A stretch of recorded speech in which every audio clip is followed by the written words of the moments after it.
review, it attributes this decline to what? The debt restructuring. Nobody seems to want to talk about that elephant in the room, but I'm going to talk about that elephant in the room. The debt restructuring that the Barbados Labour Party, led under the so-called wisdom of Myanmar, implemented on this country is one of the single biggest issues for why we are where we are with the National Insurance Scheme. There's no way that you can tell me that you're going to restructure the debt and wipe out $1.3 billion of your money, because it's not their money, from the scheme, and it does not affect the sustainability of the scheme.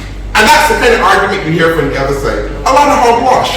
You know, you talk about demographics, you talk about all of these things, all relevant, all very clear factors. But the single biggest factor, that elephant in the room, that the current government needs to own up to, is the fact you went ahead with a debt restructuring that many of us warned you was not the approach to take, because you wanted to be covered in glory rather than understand and do a debt restructuring that would have benefited Barbadians, and you may have suffered politically. Take the example of Saloy with the 8% cap, but you didn't want that. You wanted a debt restructuring which looked easy and where you had win-wins, but there's no win-win in a debt restructuring. You have to understand that there are consequences for your action, and the consequences for the action is that we, the people of Barbados, are now paying for an ill-advised debt restructuring. How do you wipe out $1.3 billion of a fund and then come and tell me, oh, it didn't make a difference to the sustainability of the fund? How do you wipe out $1.6 billion from the central bank? People don't even recognize these things. The debt restructuring literally bankrupt the operational capacity of the central bank. The central bank is still trying to recapitalize post-debt restructuring.